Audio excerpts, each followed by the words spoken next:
What's going on, Tampa Bay?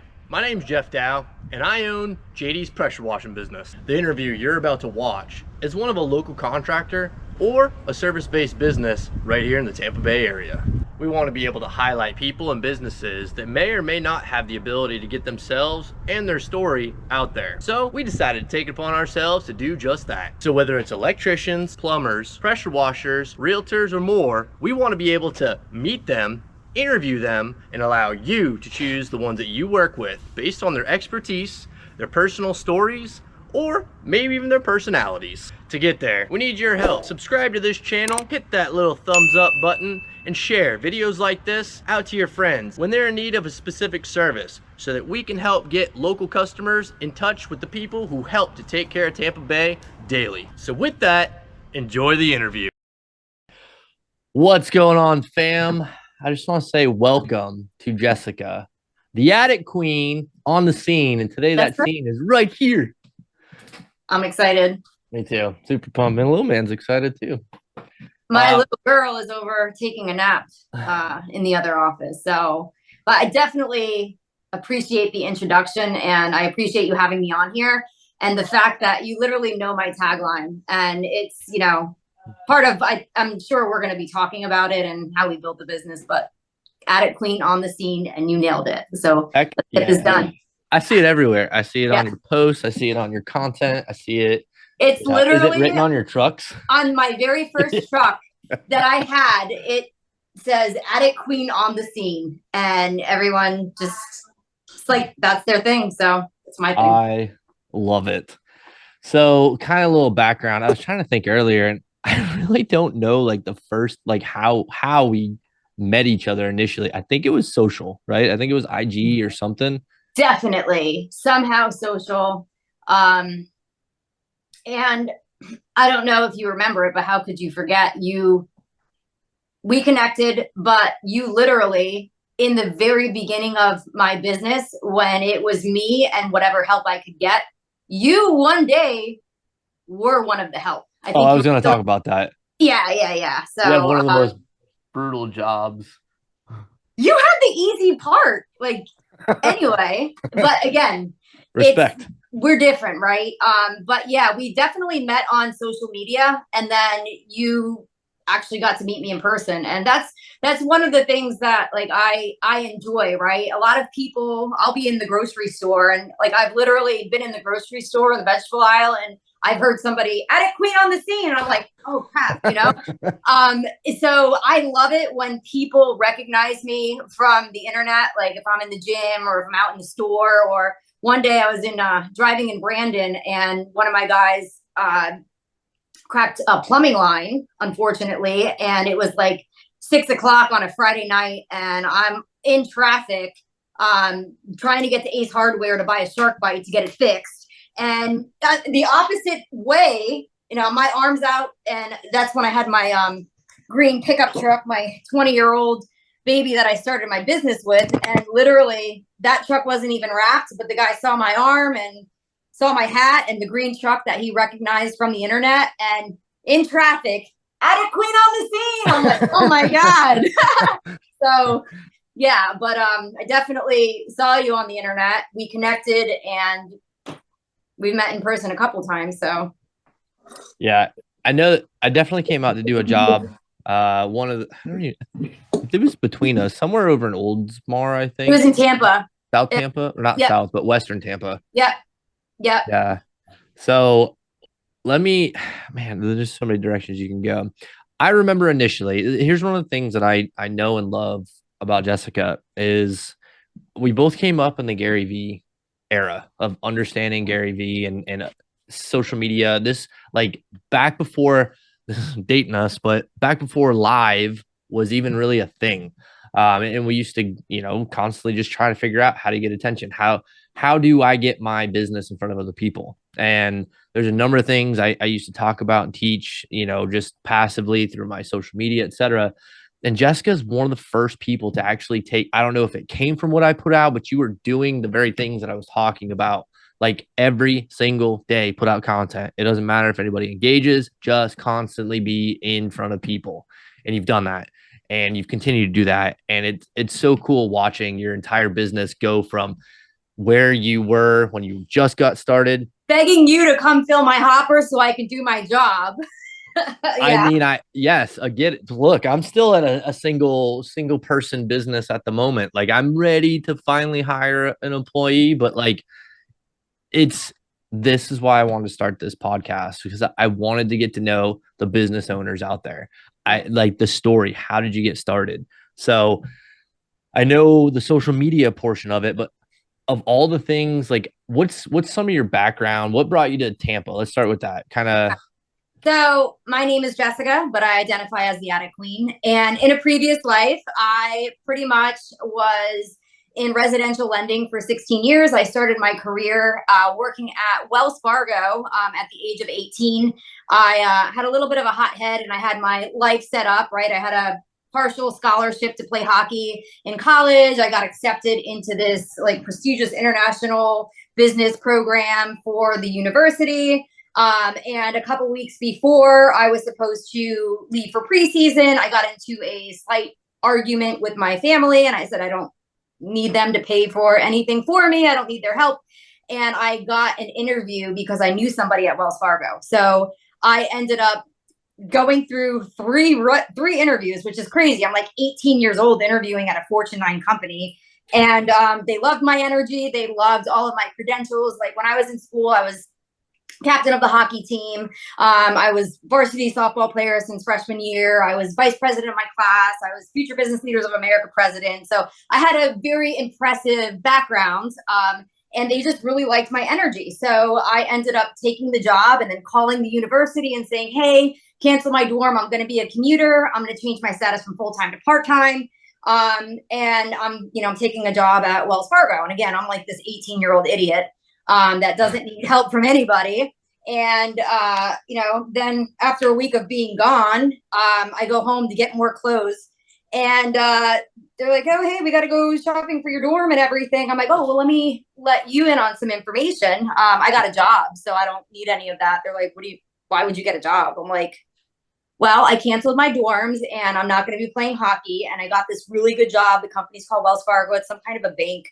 They're like, you did what? And I'm like, yep, I did. So I ended up, unfortunately, because it was a really big commute. And at the time I was living in Pennsylvania. So we had really horrible winters and I lived on top of this mountain. And it was just like, I could only imagine commuting. Like I'm really good at a lot of things and driving isn't like my strength. So so basically I ended up having to give up what I had built or my future dreams and then go to community college. But I was working part-time at Wells Fargo and I was basically outperforming the people that were working 50, 60 hours a week. And I was only working 20 hours a week. I was winning every single contest and, all the managers loved me, but everybody that had been there, they're like, oh, whatever. So and at the time, whatever. So at the time I'm making really good money. And that's when they were paying a 9% saving, like a return on your savings. Like you can't even get like 0.5% right now. So I'm banking all this money into like a 401k and I'm making 9% on the savings plan. And but it was collections and it was like not really a positive environment. And my manager at the time, she had came from the lending side of things where, she's like, this might be a better career path for you. So I ended up going into lending and helping people with bad credit and doing unsecured loans, secured loans, consolidating their debt, doing home equities, restructuring their mortgages. And it was really fun to crunch numbers. And what was even better about it was I dealt with customers that had a subprime credit. So they're like, oh, and we would get lists, right? And you're basically on a dialer, you're calling people, you're convincing them. They're like, oh, I talked to 10 different banks, nobody can help me. I'm like, well, what's the problem? It's like, oh, my debt to income ratio is messed up. Oh, okay. So I'm like, let me give you an opportunity. And I would basically do a debt consolidation loan to get their debt to income ratio in line, help get their credit up. And I would, these customers like, oh my gosh, like, how could you figure this out? And to me, it was like a game. And I was like, I'm saving people, I'm helping them fix their credit. And then I, started and I worked my way up, assistant manager. They opened up a branch in New Jersey. So where I was living in Pennsylvania, I basically was, I could be in New Jersey in 30 minutes, or I could be in the Lehigh Valley in 45 minutes, right? So I start at a branch in New Jersey, work my way up, become assistant manager, then become branch manager. Then an opportunity opened up in Pennsylvania, and they're like, look, it's the biggest branch in the country, but it's bottom of the barrel. You basically need to get in there and fire everybody and start over. And I'm like, all right, whatever you say. So they're obviously seeing something in me, and I'm just like, oh God. So I take the opportunity to go over there, and instead of firing everybody, I just start listening to them and selling all of their deals. And it was like a little mini Wall Street West, where it's like they take the application, put them on hold. I structure the deal real quick. I sell it. I get the credit card. I pass it back to them. They're off to die. So I'm just like, then the next one's putting their hand up. They're like, I got someone, right? So essentially I kept everybody and I sold. So I was a producing manager and I led by example. And there would be times where I literally would stay in the office until 10 o'clock at night because we were waiting on like an underwriter, and being a national bank, we had underwriting out in Cali. So we have, it could be 9 o'clock out in Pennsylvania, but it's only 6. So we can get this deal done tonight. And, trying to keep the customers in the office to close the deals, to me, it was fun. So I ended up taking that branch that out of 638 was 633. And within a few months, we were within the top 5. And with the same people, mind you. And it was just like every other month after that, we were number 1 or number 2. And I was just like very competitive, and I just had to be the best. So ultimately, I ended up being number 1 in the country for that, which at the age of 25, I'm like, oh my God, like this is a Fortune 9 company. And I can't believe this. Like, I'm a college dropout. And this is when everybody was, all my friends were coming, they're out of college. They have so much college debt, and nobody can get jobs because this is like 2010 at that point, and the economy was a boom, right? But I had already been in the industry for 7 years. So unfortunately at that time, I had gotten like severely sick out of nowhere, and I had 3 blood clots. I went into renal failure. I lived, I was pregnant at the time, and I had my daughter who wasn't supposed to live, and she did. And then out of nowhere, she died this like horrific death. And I had to watch that. And I feel like ultimately inside, that's when I started to change as a person, because you shouldn't have to bury your child. And that was just a very traumatic thing for me. But my whole life, like no matter how bad something was, I just had to always act tough and it's fine. I'm fine. Right. So I think that's when I started to change as a person. And, I kind of went not dark because everybody is like, oh, you're so happy all the time. And, you're real chipper and you're always there for everybody. And essentially I pretty much went through my life and was like a doormat to people. And I just had to be the best. Like I said, I was a very big overachiever in school, and I had to be the best and had to be the number 1 goalie in the Mountain Valley Conference. And I had to be this and I had to be that. And it's my high school. Mountain yeah. Valley. Yeah. Like literally in high school. But I was like, maybe somebody will recognize me, and see good in things. Right. And, unfortunately at that time, I would just allow anybody to be in my life. And now I'm a completely different person. So I went through some stuff. So obviously after that, I dealt with other things, personal issues, medically, that were pretty severe. And it just, again, for 8 years, like I'm waking up every day and I feel like I'm just getting my guts kicked in. But again, I'm smiling, I'm chipper. Everyone's like, oh my gosh, you're just so great. But ultimately, like I depleted myself, and I would show up every day and everybody would just suck the ever living energy out of me. And the truth is I got to the point where I just couldn't take it anymore. And I had to leave Pennsylvania at that time. Oh, what was also a horrific thing was after the death of my daughter and coming back to work and everything, a few months later, on 7/7 of 2010 was my 7-year anniversary with the company. I wake up that day, 7/7/7. It's the best day of my life. They shut my entire division down. And the only good thing I had going on was my career. My health was not good. My daughter just died. I was in a really horrible, toxic marriage. And I felt like the only thing I loved was my career, right? So I had left Wells Fargo and I stayed. The good thing I loved about my industry is that when I started working there, there was a core group of people that stayed from the time that I was there until the end. And we pretty much, they ended up after the shutdown opening up their own company in Ohio. And they said, don't worry, hang in there. We're going to open up an office in Pennsylvania. We want you to run it. So it just turned out to be perfect timing, because that's when I finally got the balls to file for a divorce. Like, everybody stays in these relationships because like, oh, I can't afford to get divorced. I can't, I don't want to leave this person. Like, oh, we have history. And it's like, make the change. So finally I did that. But again, I wasn't as strong as I was now. So I ended up staying with this amazing group of people, right? So they realized and they knew my whole story and everything I had been through, from the height of my career to the devastation of my personal life. And I had just finally had enough mentally. And I'm like, I need to take time off. And I ended up putting in for a leave, and I left Pennsylvania and I came down to Florida, and I took the time that I needed. They gave me time off, and I just took time to work on myself. And the good thing is that they were, at that point, that company was, they weren't nationwide, but they were located in 27 different states. So fortunately, they had a branch in Florida, right on the water in Tampa. And I stepped out of management and I just went into just doing regular, taking care of my own deals. But I had to reestablish myself, and I had no contacts in Florida. So in terms of business. So the good thing is that my mom had moved down to Florida about 2 years before. So I would come visit her, and I would go to work remotely in the Tampa branch. It was just like an hour commute. She was living in Spring Hill. It was the most amazing ride.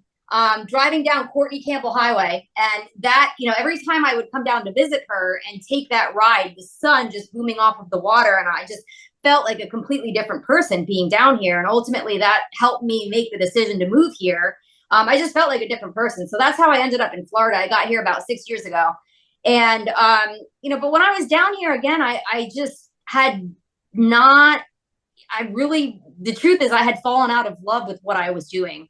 And one day I walk into a Crunch Fitness, and at the door I see Titan Medical Center, a booth, and one of my friends, shout out to Lisa Patel, who made my logo. She's standing there. Cool. Yeah. I've never met her. I've only ever seen like through your social media and just insert. I think we have a handful of like mutual friends too. So I see some of these other names, pop up here and there.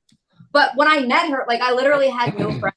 And to me, I was like, oh my gosh, she's a sponsored athlete with Titan Medical Center, and she's Miss International of the United States, and she's got this marketing company. So I was like, oh my God, kind of like fanning her. I'm like, huge fan, kind of like stalker, borderline-ish. Not really. Like, again, there's a couple people that she was stalked. Like, yeah. But I looked up to her. I was like, I want to be like her one day. Like, she really has it together. But she was working next to this big beefcake dude, good looking dude, bright blue eyes, ripped, right? And at this point, I'm 40 pounds overweight. So she introduces me to him, and I'm like, I'm about to drop my motivational movement to save lives and change the world and dance for Kid Rock just one time. It was like 2 days later. And there's a whole nother story about how that happened. And I was so excited about it. So he's listening to me go on and on and on, like my manic, ludicrous world that I'm living in.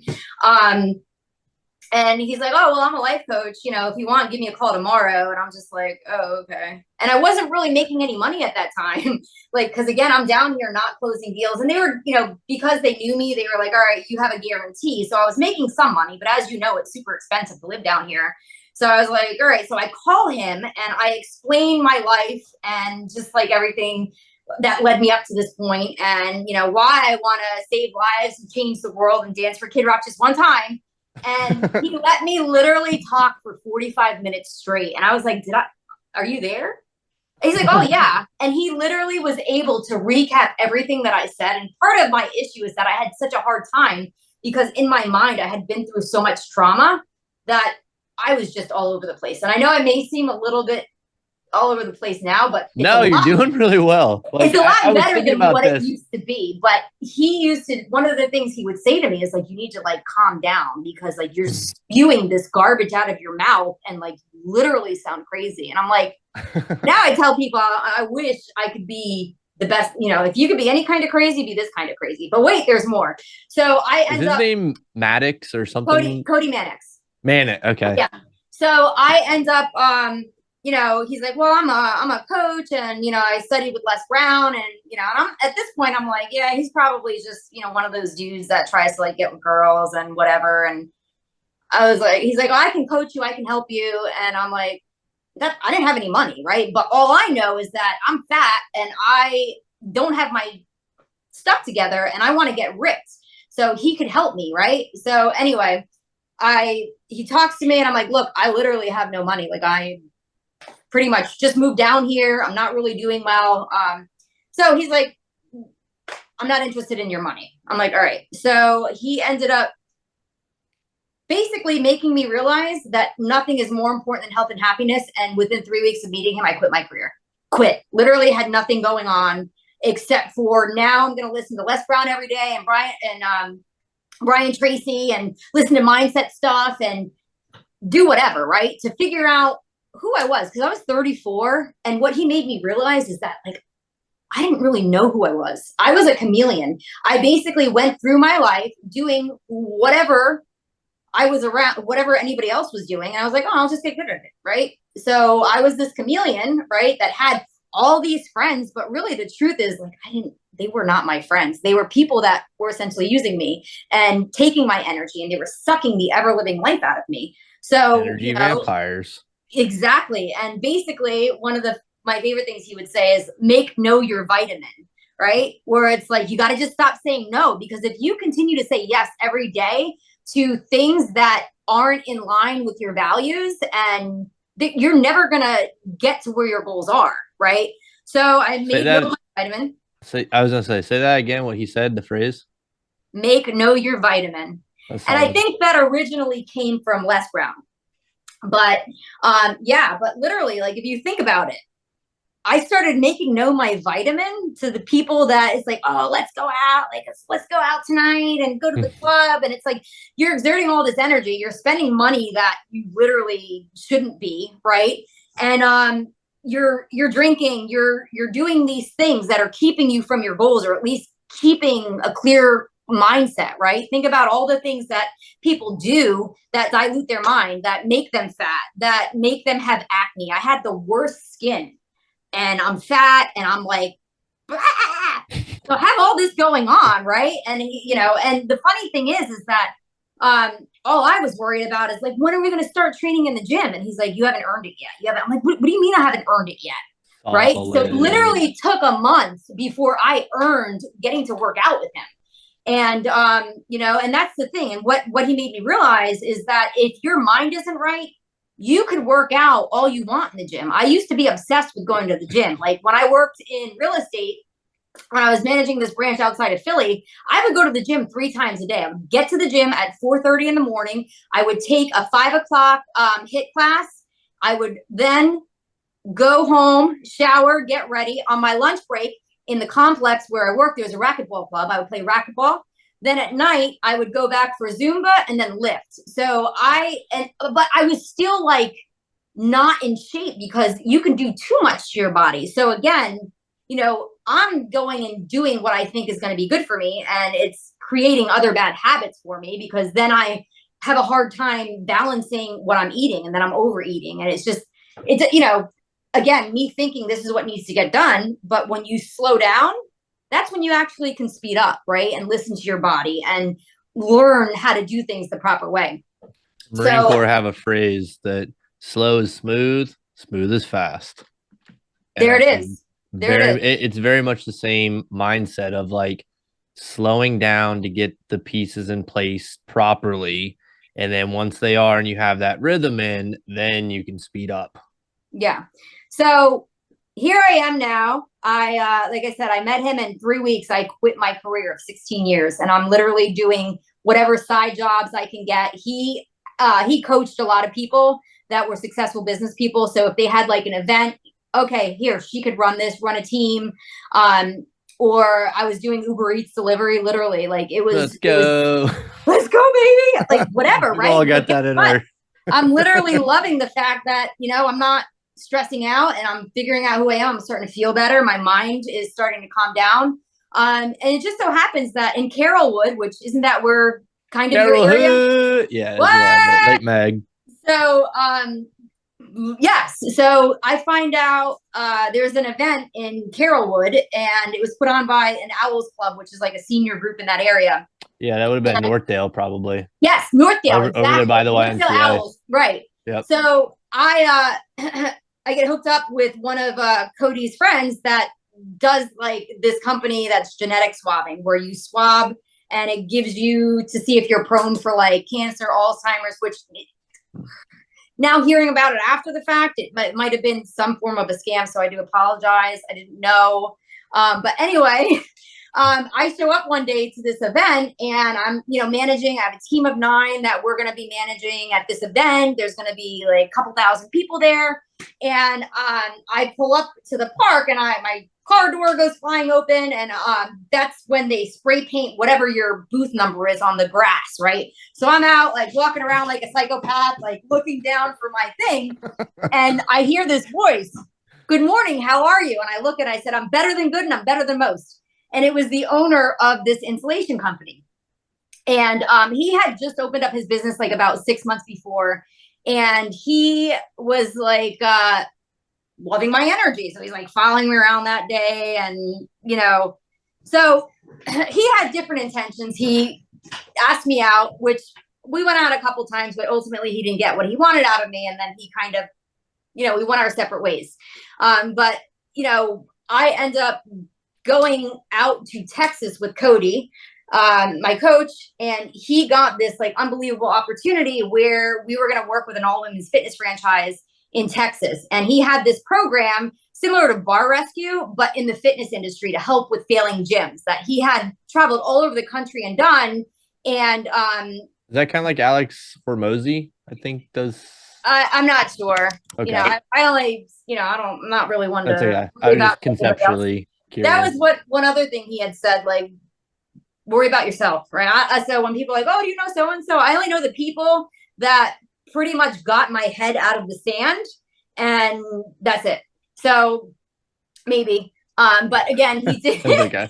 It was more trying to connect pieces. John Taffer in the restaurant business.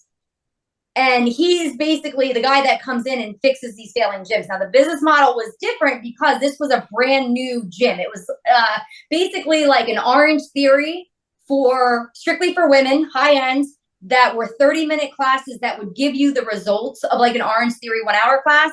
But it gave you, like you could bring your child and the daycare was included and it was like super bougie. So we go out there and so it was like a new gym, new concept. So it wasn't like they needed to be rescued, but they were trying to kill it with the launch. So we're out there for 3 weeks going through all the training with the teams and everything. The morning we go to launch, they turn around, they call Cody and I up to corporate and they're like, "Oh, well, by the way, you can't run this, Cody." He's like, "Why?" He's like, "Because you're a man." He's been a man before we left Florida. He's been a man. At what point were you going to? Like, so they were going to have the branch manager run it. And so long story short, he left and I stayed back and he's like, "Let her do the sales." Because again, I've been his like I know the program. I've been through it and I was a very successful salesperson. So, and he didn't want me to stay because he's like, it's not going to end well. And I was like, "Look, if I don't stay, there's no opportunity for us to get the big bonus." Like it was a really big bonus. And if it worked, we were going to get 1% ownership of the franchise rights. So again, something that could be as big as Orange Theory, that I'm going to stay back. Long story short, they cut me out at the very end and I ended up broken homeless. So I'm 1,000 miles from home in Texas, no money because they didn't want me to go to begin with. They're like, "We don't need her." And he's like, "Well, she's coming. She's my assistant." I was like, "Oh, okay." So confusing. So they brought him out there and then didn't hire him, or did they just need him for his coaching or his name? Well, basically they brought him out there to run the program. Essentially they stole his program and they were like, "Okay, well, you can't run, but you can hand out flyers at events." He's like, I'm not going to hand out flyers. Like, anyway, it was just crazy. So So I'm like, I'm the martyr. I'm like, I'm going to stay. I'm going to hit goal. We're going to get this. It did not go well. So anyway, but they were covering my housing and like literally like my housing and my food. So again, I'm still like in my after hour, like, actually, no, I didn't really have time because like I had to do so much with them. So they cut me out. At this point, I'm like homeless and broke. I'm like, oh my God. But again, I'm like, I'll be fine. So I ended up getting a job with this privately owned gym, and they were failing. So they had tried to recruit me as well. And they're like, oh, we love your energy, but they couldn't really afford to like pay me.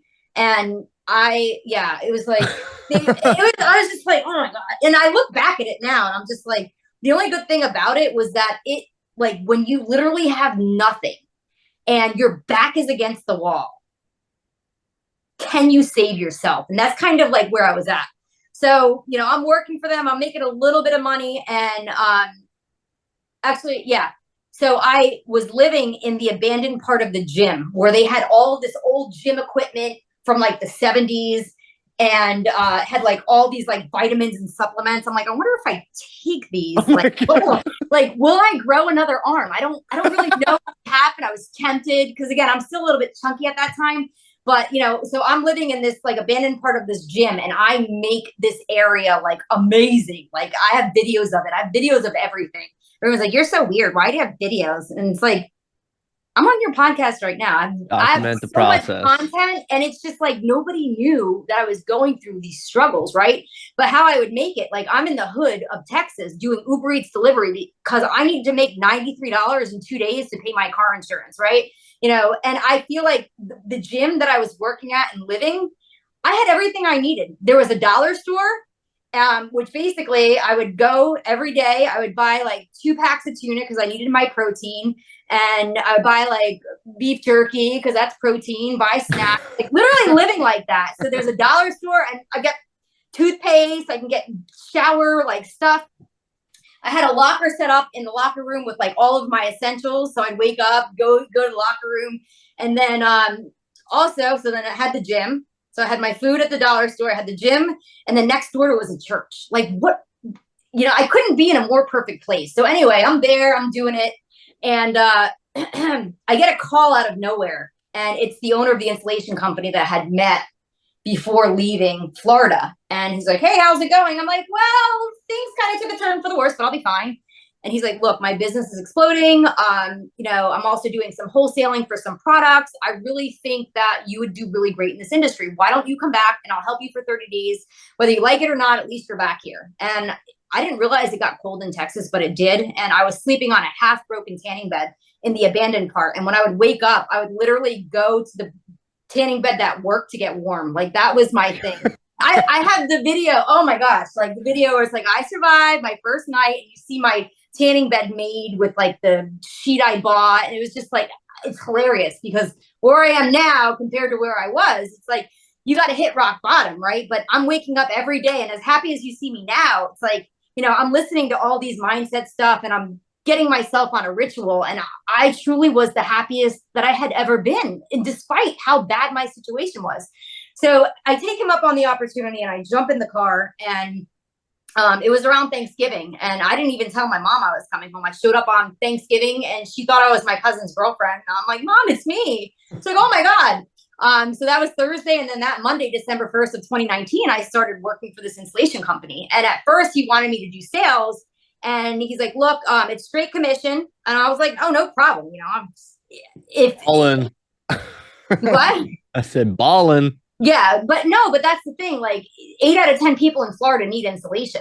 So it's literally like you show up, you do your estimate, you give them the offer. I'm a very likable person. I'm very honest. And, you know, it sounded like he had a really great company. So, you know, that's not a big deal. So he's like, but if you go through the drywall, you're going to pay for the first one, or I'll pay for the first one, but everyone after that, you got to pay $250. Now I am like not graceful. I'm like, oh my God, I'm not going to be able to afford the drywall repair. So I took a position making $300 a week working in the office and listening to him. Then I would go on sales calls. I had a clean driver's license. So-and-so didn't show up to work. Take the truck, fill the hopper. I'll pay you an extra $150. whatever you need. Hey, we did 6 removals this week. You think you can drive a 26-foot box truck and move these 4 feet by 6 foot bags and get them off? Whatever you need. I'm making like all this extra money. So I'm making like $700-800 a month or a week. And I'm starting to like, all right, this is fun. And, you know, COVID hit and we went from running 1 to 2 trucks a week to 3 to 4.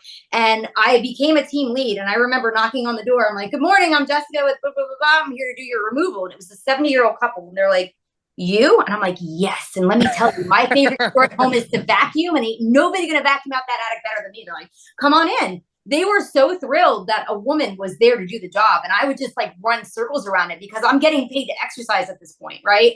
And, you know, it was just like, I was starting to make better money. I mean, make $1,000, whatever, which isn't bad. Right. So, COVID forced me to get comfortable in working in attics, and I never had one drywall repair.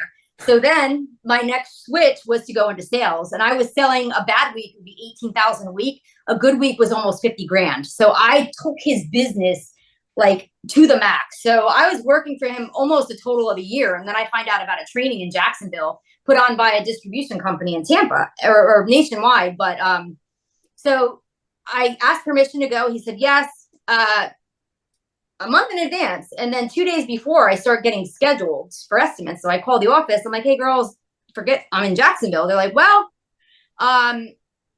you might want to call him because he said schedule you. I call him. I'm like, what's up? I'm going to be at training. He's like, well, I decided if you go to training, you can't work here.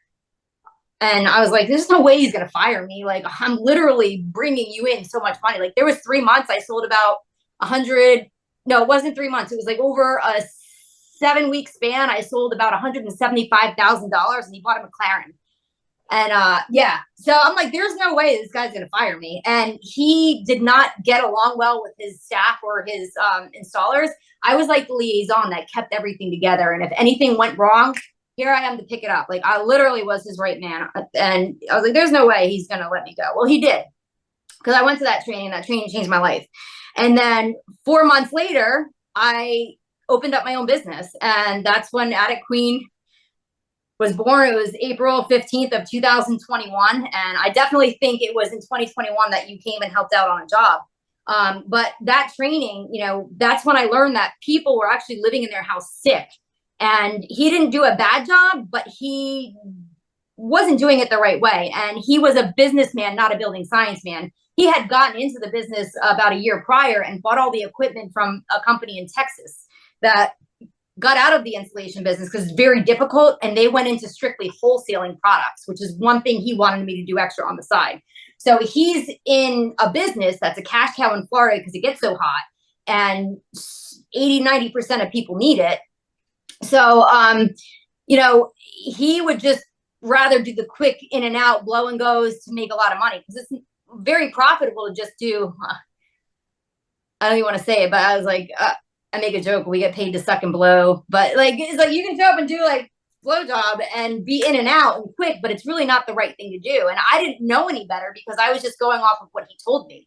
But when I started to get educated and get training and then get BPI certifications in my industry and start learning about really problem solving things and listening to people's concerns and then being able to relate it to science and, you know, further understanding, that's when things really changed for me. So now you start, instead of just doing a job, you're there to actually provide solutions. Right. And that's why focus on too. That's why the Attic Queen is different. So basically I'm running my business, and unfortunately I had a really bad accident in 22 on a job site and I broke my back. So fortunately I'm not paralyzed, but I'm metal from like the middle of my back to my tailbone into my hips. I remember that. And when that happened, I was actually going to shut my business down, because it's like, you know, so often people be like, you have such an incredible brand, but you need to get out of the attic. Like, you need to build your business, not be in the attic, you know? And I'm like, but I was so in love with doing the work. And the fact that like these people were like, I felt like I was their hero. Right. And it literally took me breaking my back to get me out of the attic. Mm. And, you know, so I was going to shut my business down, and, you know, my boyfriend was like, you know, he's like, you can do whatever you want, but I would hate for you to give up your brand. Like, you've literally built this brand. And the truth is that I built my brand by accident. I never in a million years thought that I would have this big warehouse with the ability to be running 7 trucks. And My Lord.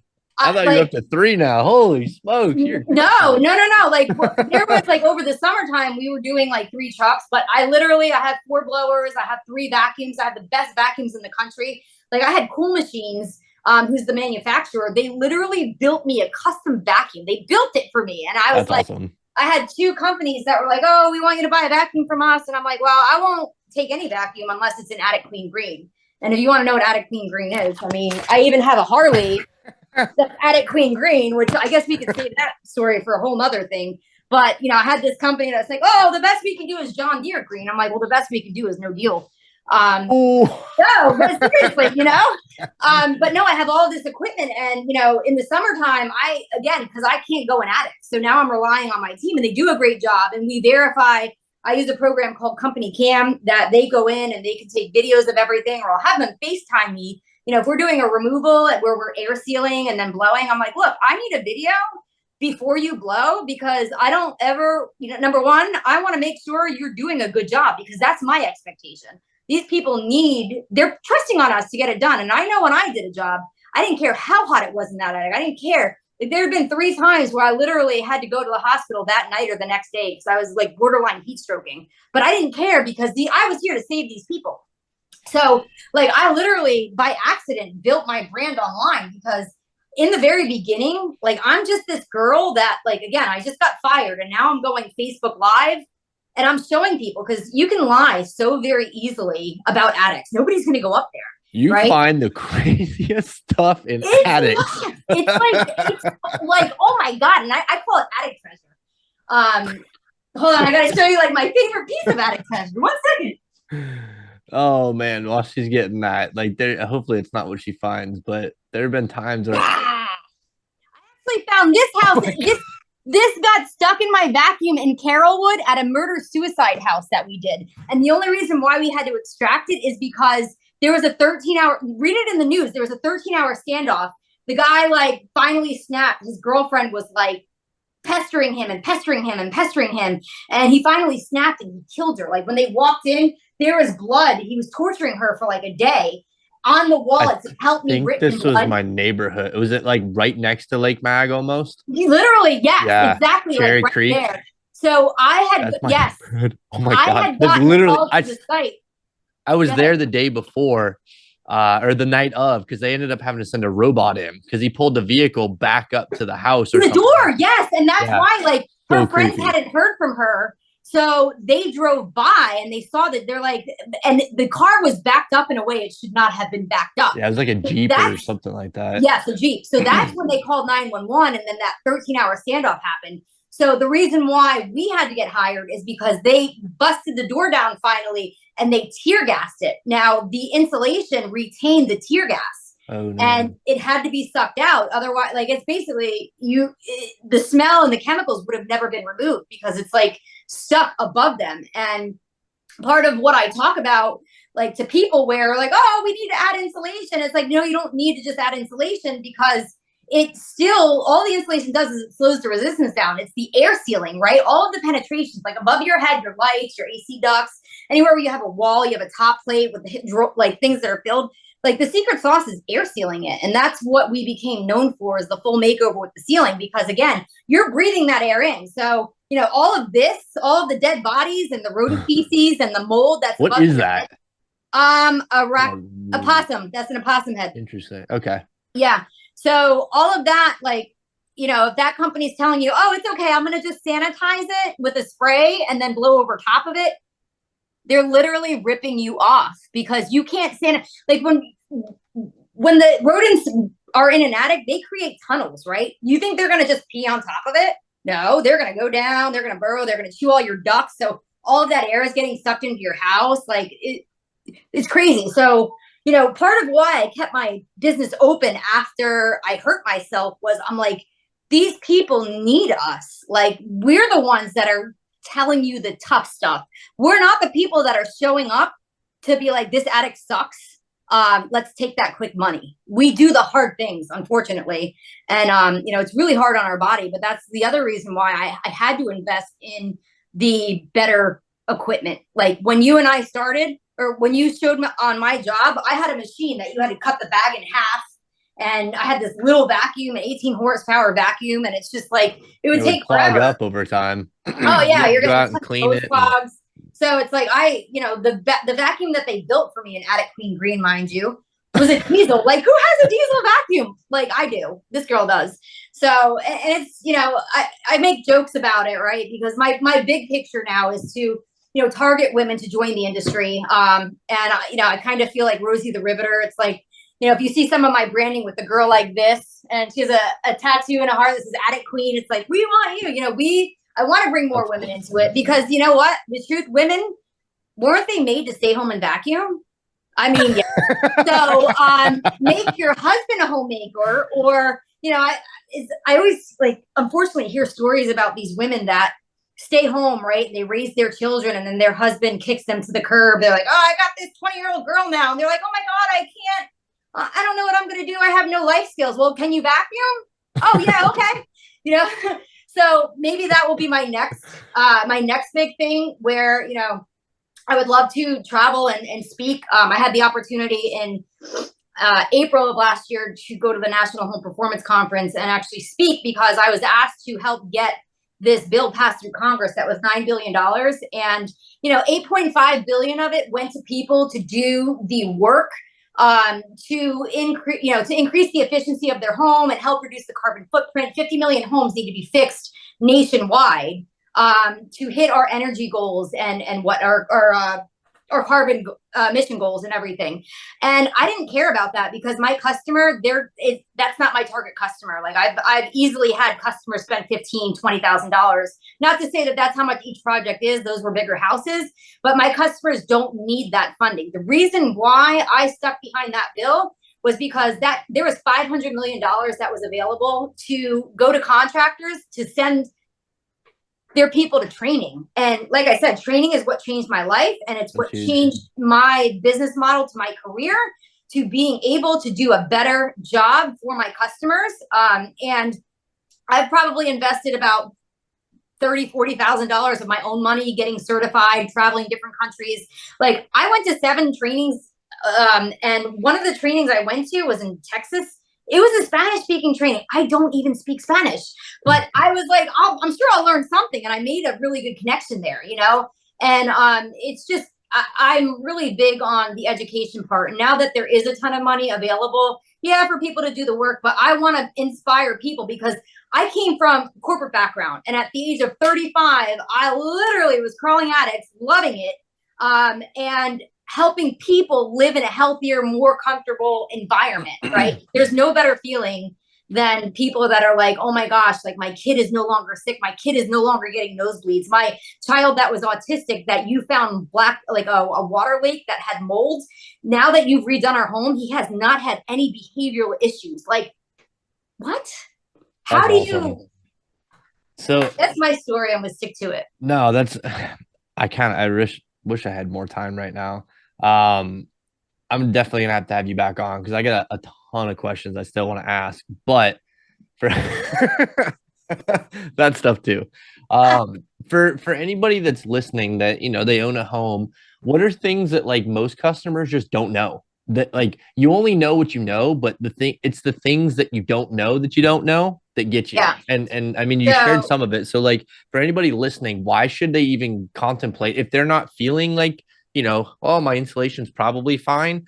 What would be your thoughts? All right. So number one, if you're listening to this and your house was built before 2014, you probably need help. So up until 2014, the building code used to be R19, and how they would manufacture insulation, like fiberglass, for example, it's they would make it's in the form of a spring, but back then it used to be more stretched out. So the fibers would actually break down. So that 6 inches that you would have normally would shrink down to about 3 to 4 inches over 20 years. Same thing with cellulose. Over time, it gets very low and compacted. So you lose half of it, right? So up until 2014, they were only putting in 6 inches. Then they came in and said, hey, we need to increase the efficiency of homes. You should have at least R30 in your home. The DOE, Department of Energy, came in and says, wait, we recommend in your climate zone that you have R38. So anything built before 2014, need it. Now, even if you have a new construction home, especially if it's a custom home. Oh man. Yeah. Do we need to go down the path of no, I don't the because different the builders? the real killer is air leakage. Air carries moisture, right? So if your attic is 150 to 160 degrees and it's going through, you know, those penetrations that are allowing the air to come through, that's the air you're breathing in. So if you have stuff like this, or if you've had any kind of water damage that then turns into mold, or if you have cellulose in your attic, which is very dusty, and you have people living in the house that are sensitive to dust and have respiratory issues, the air and the dust particles are getting pulled in through those penetrations. So typically people that have cellulose, their house tends to be more dusty, right? Huh. I can go on. Let me abbreviate this. So if your house is built before 2014, you probably need insulation. If you're in your house and you have a funky smell, it's probably coming from your attic, or if you have a crawl space. If you have like hot spots in your house, you've got comfort issues. If your air conditioning's not keeping up, that's signs. If your electric bill is through the roof, that's a sign. If you know you've had any kind of rodents, that is a sign, because you should definitely have your insulation removed then, because you're breathing that in, right? Or if your air is like constantly running, or if your AC runs and gets to cool time really quick, but the air feels wet, right? So maybe your AC is too big, or there's a ton of air leakage, right? So anyway, I can go on, but that's the basics. No, I mean, it's awesome because like, I mean, I didn't even know half that stuff. I've been in this house now for 11 years, so I don't own it. That's the downside. And you're not going to get Invitation Homes to take care of anything that's not already an issue. So unless you know that. To do a live video with you and invite me as a guest, and we inspect your attic, and then maybe they might think twice. They'll kick me out. Something. Next lease. Okay, they're gonna kick you out. Okay, they're harboring an unsafe home. Unsafe. Yeah, that's anyway, not the route. We're not gonna go there. That's not the point of it. But anybody, whether you're an investor, I give discounts to investors that decide to do their attic the right way, because they have the choice to be cheap and try to hide things. And like, there's been times where I've walked away from a flip contractor. They're like, oh, the last thing we need to do is just blow over top of it, and we get there and it's just like there's death. They're like, as long as the inspector doesn't see that. Well, as long as the don't make me call the inspector. I don't want to hear that. Like, I'd rather walk from a job. And it's just like, there's been times where I walked away and it's just like, sometimes the attics are just too bad, you know? And it's like, I care more about, like, I really, really, really want to do the right thing for people, or at least tell them about it.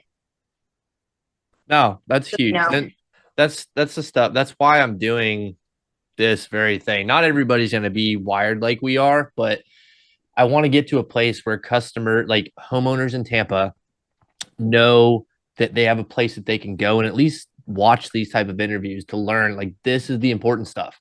Jessica is different for a reason. It's because the attention to detail is what she focuses on. She cares about your home probably more than you do in regards to the attic and the health of your body and your family. So it's the little things that people don't realize that they need to know, that most people, if they can make a quick buck, they skip over.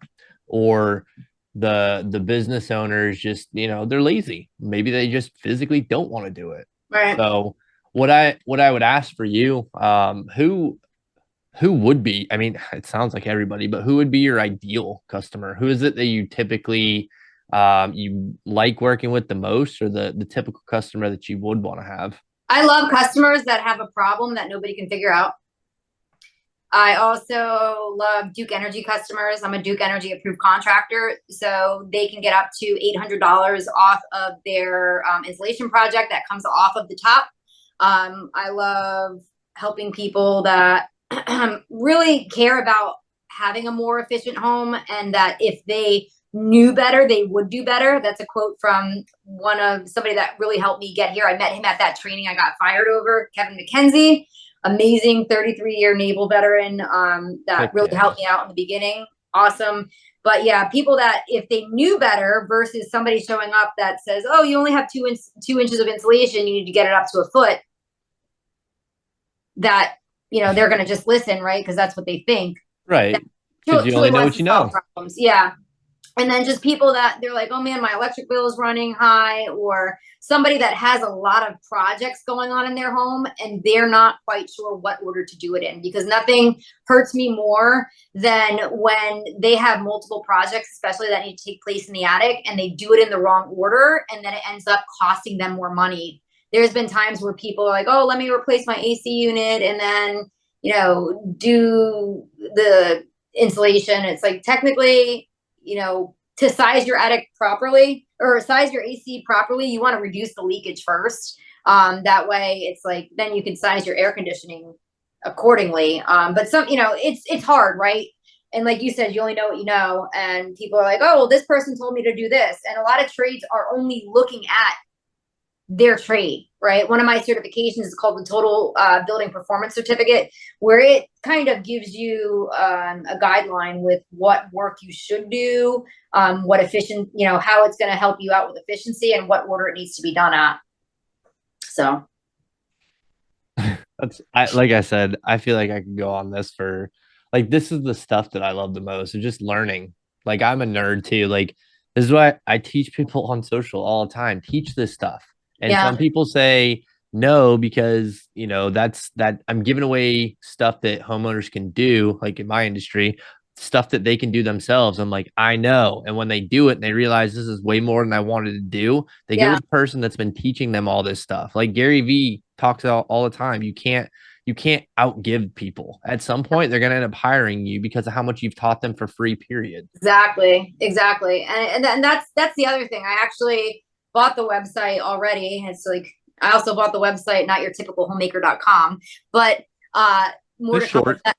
Yeah, no, but I do have another branch that I do hope to launch in 2025, where it's geared towards homeowners that are able to do the work and maybe they can't afford to do it the right way, but they're very capable. And I have connections lined up on where you can get the equipment and better pricing versus going to just Lowe's, because it's like you're paying almost double for material. So I really do care about those homeowners that want to do it right, but maybe they can't afford it. Or maybe, who would think that this girl, you know, again, a 5-foot girl that was 40 pounds overweight at one point would literally become obsessed with attics, right? But, you know, if I can do it, I feel like, well, not anybody, because if you're a very large person, that probably isn't going to work. You might have drywall damage, but you know, I would love to have an opportunity to actually help the people if they're capable and willing to do it.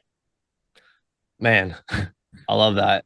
Whenever you get closer to launching it, just let me know, and hopefully the channel's grown a lot more by then. But either way, we'll have you on because I want to learn about all of it.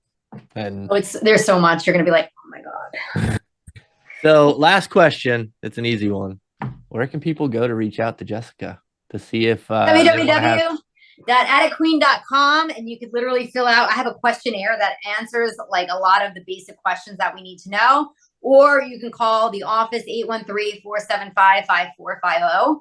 I have an amazing rock star, Amber, my office manager. So if you see a lot of my content now that looks like really fancy, that's her. And I hope she's been here, I think almost 8 months now, but I'm hoping she's a lifer. She's amazing. So yeah, you'll have the opportunity to speak with her at some point if you do work with us.